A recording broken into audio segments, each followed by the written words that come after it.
Hello everyone, welcome to a new chess video. In this video, I'm going to teach you a system that you can use in all your chess games.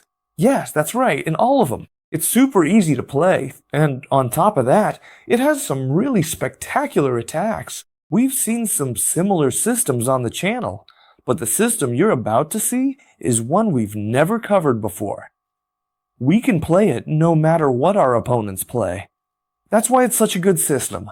For example, let's suppose black plays the most natural response here, knight to f6 after pawn to d4. It would also be possible to play d5, e6, whatever you want, because our system is always going to be the same. Do you remember the London system or the Colley system? Well, they're systems that are practically always from the same family, but each of them has variations. And for me, this one is the best of all. Let's start with the move knight to f3, okay? A move that'll allow us to set up our system. After the move, just to give an example, e6. Remember that we can play this no matter what your opponents play. You just need to remember a couple of nuances that I'm going to show you, and with that alone, you'll be able to play it against any opening in the world. We're going to play e3. You already know that in the London system, we develop the bishop to f4 first before closing the pawn structure. In this opening, what we're going to do is keep this bishop here inside so we can play e3, and no matter what our opponent plays, for example d5, at some point they're also going to play c5. Let's see what we need to do. We're going to play bishop to d3. What we're doing is setting up a structure. What does a structure mean? It means that no matter what they play, we're going to place our pieces in the same way.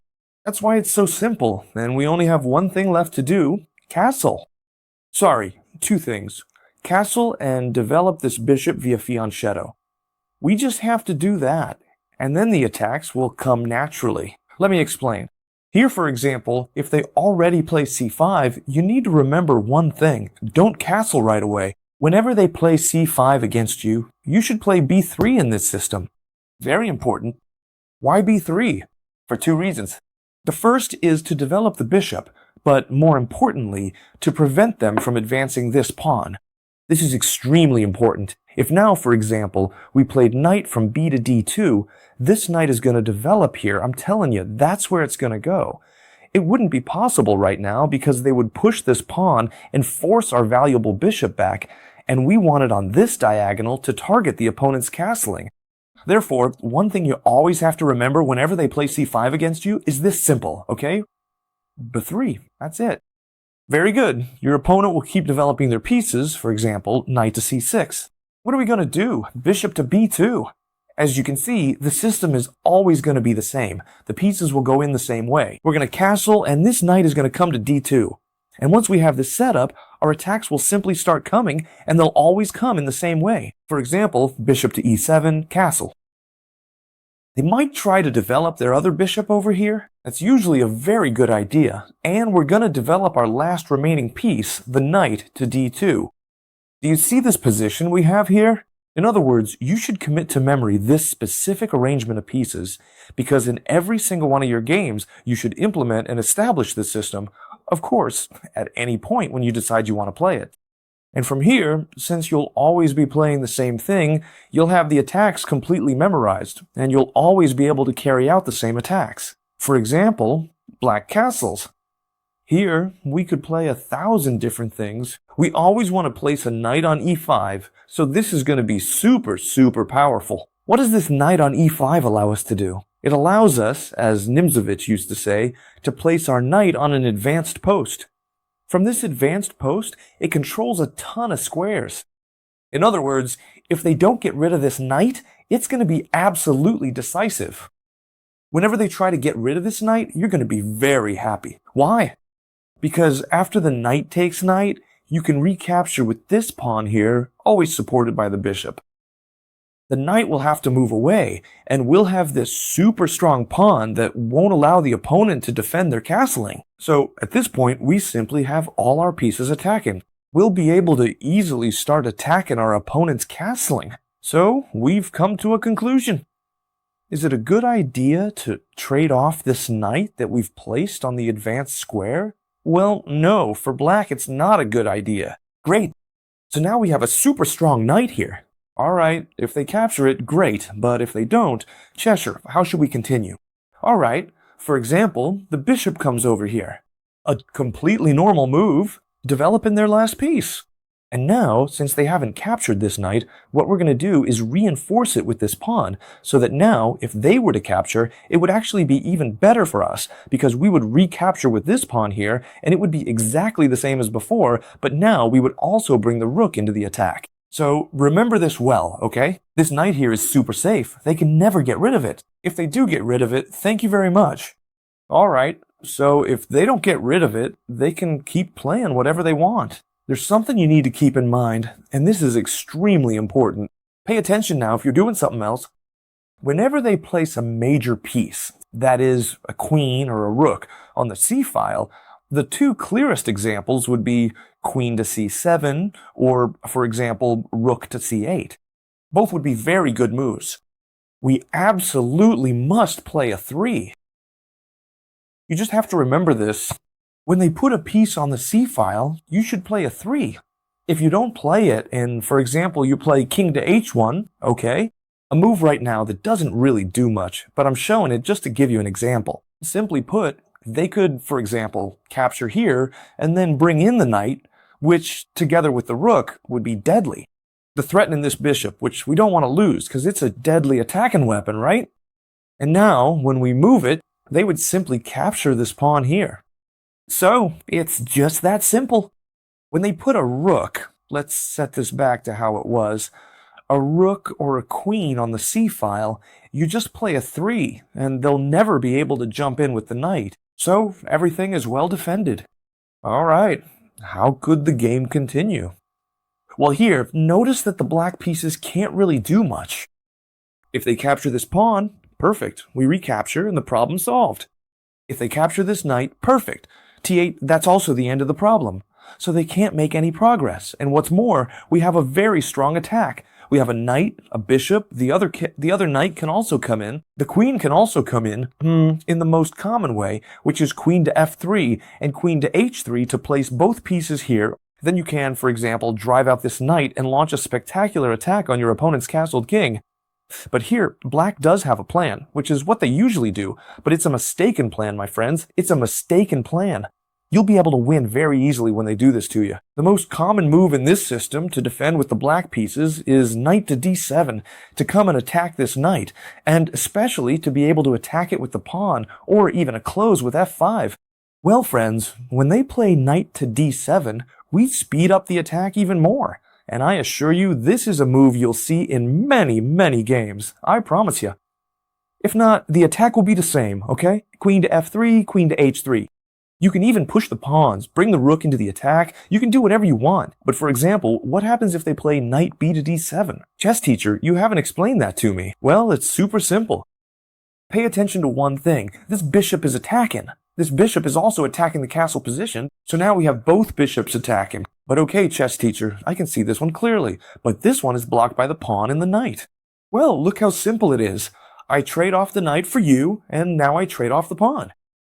And now, just like that, we have a textbook position. Both bishops, like two knives, are threatening the opponent's castled king. And here, we've already won the game. There are probably many winning moves here. For example, the queen could come straight in here to threaten mate and create holes in the defense. The queen could come here to threaten mate. We could bring in the knight, the rook, but honestly, at this point, we already have a series of winning moves. And it's the bishop sacrifice. Bishop takes h7, check, practically forcing them to capture the bishop, because if they move over here, we'll simply end up checkmating with the queen. So they should capture this bishop. And now the sequence is this. It's very simple. Queen to h5, check. The king has to move back. There's no other option. And now comes the other bishop sacrifice, threatening mate. Therefore, this one must be captured. There's really no doubt about it. And then we simply give check. We force the king to move to the h-file. There's no other choice. It doesn't matter where they go, because now rook to f3 and checkmate is completely unstoppable. The only thing they could do would be to sacrifice material. So as you can see, at this point, we would already have the game won. It's very likely that they'll do the following. For example, what we do is, no matter what our opponent does, we keep placing our pieces according to our setup. Remember, when they push c5, play b3 and not much else. For example, earlier we saw that the bishop was developed to e7, but it can also be developed to d6 in a slightly more active way, since it's defending this key e5 square for our knight. You remember that, right? Very good. Once they play bishop to d6, does it matter to us? For now, not at all. We should keep playing the way we know. Castle, knight to d7. However, our opponent might try to open up the position. How can they do that? With the move e5. Is it possible to play e5 now? No, because thanks to our bishop, this pawn would be attacked by 1, 2, and 3 pieces. So they would lose a pawn. And not only that, but they would lose a piece because we would hit them with a huge fork on the knight and bishop. That's why, if they want to play e5, they have to prepare it. Take castling. We finished setting up our structure, and now they could play queen to e7, rook to e8. What's the idea? To play e5. What should we do to prevent e5 now that they can play it because they have 3 pieces defending? Simple, as always. We put the knight right here in front. That's our key. Remember that. If now our opponent wants, for example, to play knight to b7, you remember, right? We can trade here, and open up the lines for the bishops, and thanks to these 2 blades, we'll end up delivering checkmate, right? But what happens there? It could be that they don't do that, and for example, put a lot of pressure on this knight with queen to c7. Well, we defend it with f4. You remember, right? And here we already have lethal attacks. They might try to play knight to d7 like before, or they might not. It doesn't matter to us. Whether they do it or not, we'll win the game. For example, now what happens if they capture this pawn? You need to know this. Do we capture with the bishop or with the pawn? Always with the pawn, so that we open the e-file for our rook, our queen, and to defend our knight on e5. But here, many of you may have noticed and been very clever, and if not, that's okay, because I'll explain it to you now. And you may have realized that now black can actually play knight to d7, and in fact it looks great, right? They can then play f6. Why? Because now we don't have our exchanges to open up the bishop, since the c-pawn doesn't exist anymore. It's been traded off. So how do we need to play to win the game? Well, don't worry, because it's just as simple as before. Our sacrifices pretty much always work. Bishop takes on h7, you just have to, you should think, sorry, I can't talk, about the attack you need to make at each moment. King takes bishop. And now we simply bring in the king, check, and now instead of coming in here with the rook and the queen, we make it even easier. Thanks to the fact that we have the knight here, we take this pawn here. Check, the king has to move. It really doesn't matter at all where he goes. But why is that? Because what we want to do is bring our rook in, and then we'll deliver a checkmate on the very next move. In fact, we could even take the rook, right? But it's much better to play rook to f3, and as always, we win again with this amazing attack on the king side. As you can see, this system is extremely lethal.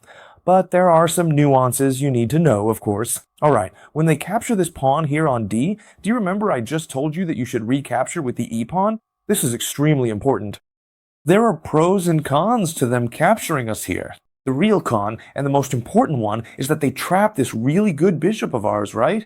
They trap it because we have a pawn here, and this pawn can't move. But there's a really good pro.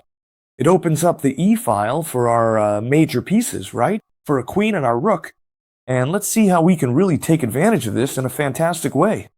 Alright, you're going to reach this position thousands of times. Sometimes they'll capture you, sometimes they won't. What you need to know is that whenever they play knight to d7, you should try to go straight for the attack. It's one of the few ways black has to try to make progress. To put this knight on d7, and then we have to attack immediately. In the first idea, we saw that when they played knight to d7, we could trade here, and sacrifice. In the second idea, we saw that we could simply bring in the queen and take here, but the rook was here. So now it seems like black has everything defended, because first of all, what do they have? The rook is defending this square, and secondly, the bishop is trapped. So here, it really seems like we don't have any way to make progress. But don't worry, because there's always a way to make progress. We take advantage of the open file with queen to e2. If you memorize the concepts well, not the exact moves, okay? If you understand the concepts, you'll do really well. Did they open up the e-file for you? We place the queen on the e-file. It's that simple. Now, it's true that we're giving our opponent time to chase away this knight, but here I'm going to show you a finishing move that'll give you goosebumps. You're going to love it. The winning move here is knight to g6, double exclamation mark. Why is this move so brutal?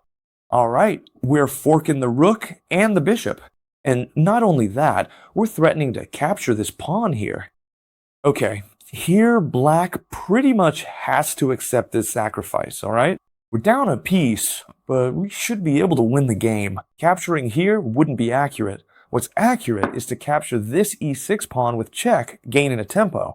Many of you might be wondering, chess teacher, is it possible to block with the rook? Nope, that's a huge mistake, because then comes bishop takes g6. Look at what an amazing move that is. This rook is pinned. Neither the queen nor the rook can come to defend. In this case, the queen is most likely right here, okay? Sorry, why is the queen here? Because we played the traditional opening, the first example, and I forgot to move it from the previous example. But don't worry, okay? It's really the same thing.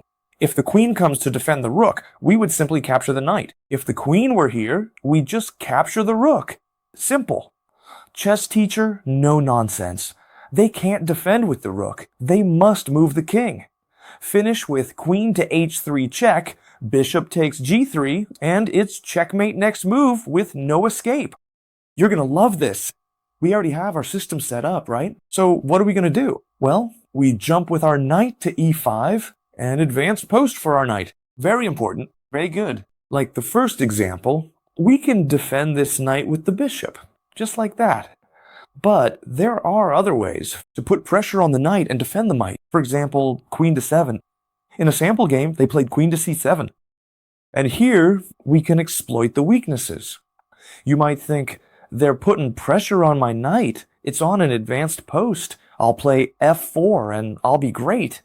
Correct. This is absolutely correct. Very good move. But we can go one step further. We've noticed the following.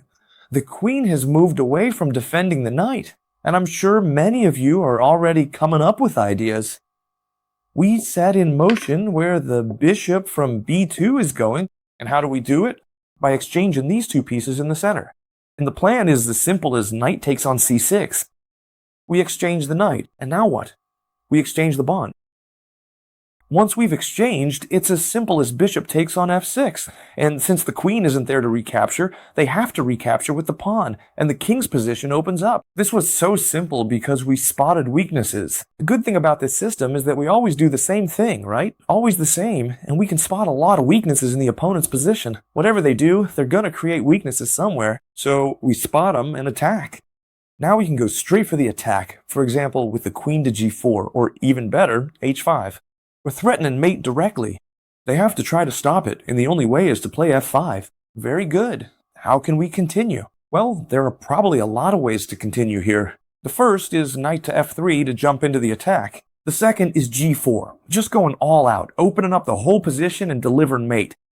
And the one I like the most is this simple.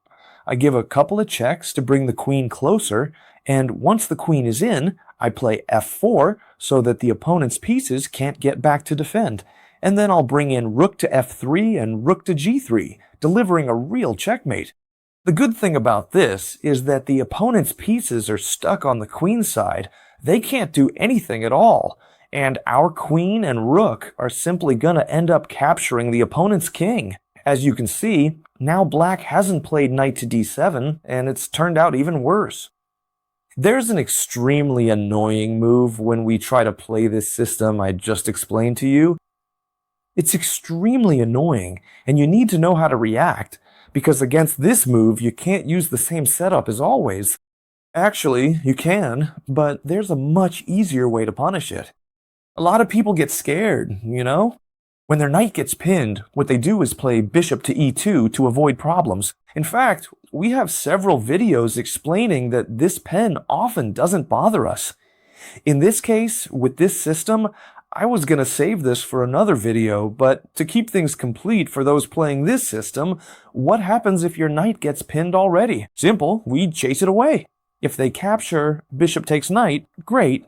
Queen takes back, and you have the bishop pair while your opponent doesn't, okay? Very good. But what if they do the logical thing, right? We chase away the bishop and it moves aside. Then we keep advancing with our pawns, forcing our opponent to move to this square here, bishop to g6, and now we keep putting pressure with the knight. Very good. Can they save this bishop? No, the only square they would have is this one, and after f3 they'd have to retreat. Therefore, it doesn't have any squares. So what should they do? For any other move, like e6, do we take this bishop? Yes, but not yet. Pay attention to this, you're gonna love it. First, we provoke with h4. What are we provoking? Well, it's obvious. We're threatening that if they make any other move, h5 wins the bishop, right? So what should they do when we play h4? Advance this pawn. It doesn't matter to us if it's h5 or h6. Why? So that if we advance, they can simply shelter the bishop. And now, and only now, when they advance this pawn, knight takes bishop is winning. And I'll explain why. Now, after the capture, what happened to this pawn? It no longer has its brother defending it, and can be attacked easily. Bishop to d3 and we attack this pawn. Question, who's defending that pawn? They can only do it with king to f7. What a sad move, right? And then we could just calmly continue, for example, with c3 to place our queen on c2 and put a lot of pressure on this pawn, and there's no way to save it. There's no way, no piece that can come to defend this pawn. The only way is pushing forward, which is bad because after pawn takes pawn, you can't recapture since we take the rook. They'd move the knight, and it's even worse. So there's no way to defend this pawn, and this game would be completely won. A tremendous example to help you understand this wonderful system. Knight to f3, for example, knight to f6, e3, they play e6, a pretty symmetrical variation. And now, what do we have to do? Well, bishop to d3, placing our pieces as we always do. Let's suppose they play bishop to d7, something we haven't considered in any example so far. To show you what? That they can do whatever they want and we're simply going to do what we always do. They haven't played c5, so we don't have to play b3 right away. For example, we can develop the knight, castle, or play b3. Really, the move order in this setup doesn't matter, right? Always with some nuances. If they play c5, we're always going to play b3. Perfect. They're always going to play c5 because it's the only way black has to counterattack our game. If not, we get a free attack, right? c5, b3, knight to c6, bishop to b2. This is a real game example so you can understand. Bishop to e7, it looks like black is defending really well and we have no way in. But don't worry, you'll see, it's always easy to break through. Castle, castle. And now basically we've got everything set up, the whole plan is in place. Think about our next move. It's our usual routine. We've set up our plan, putting our knight on e5 at the outpost. Here, they have many options. For example, they could play queen to c7. Why? Because this bishop is now defending the knight. Do you remember that example I mentioned? Queen to c7, we exchanged and then captured here to open up the king? We just saw it, right? And we ended up delivering checkmate. Now, queen to c7 is also a mistake. Black is going to keep making mistakes because they're not machines, obviously, right? So we're going to try to take advantage of them. Why is this a mistake? Simple. Even though the knight is defended, this bishop is overloaded. So yes, we exchange the knight first and now the pawn. Why? Because the bishop will have to capture this pawn, and since the bishop can't be in two places at once, it'll stop defending the knight. So here, what happens? Bishop takes knight again, and we simply finish delivering the attack we like so much. How are we going to do it? Well, we're going to do it as follows. The simplest way, as you know, queen to h4, trying to checkmate, and now f5. Very good. Now things change a bit. We can't do, well, those queen moves and then play f4, because when we play f4, they'd capture here, and we'd start having problems. Do you see it? So how can we avoid these problems? Well, it's very simple. For example, by looking for weaknesses. You shouldn't play by rote, but by understanding the plans. All right, now I hit you with this one. If you capture, I'll checkmate you, forcing the bishop away. But if it stays, I advance, threatening this bishop, which must move, For example, it could come here to set up discovered attacks with the queen, which seems interesting, but now we can launch a lethal attack. For example, let me explain. Queen, check, just like before. We bring the queen in with checks, and once the queen is in, it's true that we can't play f4 because they'd capture us, but we can play g4. Makes sense, right? If they capture, what would happen? Simple. If they don't capture, say they play queen here, we take and place the rook here for checkmate. But if they do capture, how should we play it? Well, simply, when they capture, what you should do is give a check here. The king has to move aside. There's no other option. And now it's the queen who comes in to deliver checkmate. And this is unstoppable. Why? Can you think of any way to stop the checkmate? I'm sure all of you were thinking of f5, blocking the bishop, and defending with the queen, but it's still mate because you leave the rook hanging, so it would still be checkmate. Not every game's going to be the same. Each game will have weaknesses on one side or the other. So what should we be doing? Well, we should keep putting pressure with our system. The good thing is that we already have the system memorized, and we're not going to leave those weaknesses because our system will always be the same. And when our opponent creates weaknesses, we're going to take advantage of them and attack with everything we've got. So I hope you really enjoyed this video. I'd really appreciate it if you could leave me a like. It doesn't cost you anything, and it lets me know that you enjoy this kind of teaching, so I'll record a lot more. And as always, for all the channel subscribers, I'll see you in the next video tomorrow. I hope you liked it, and I'll see you tomorrow, friends. Goodbye.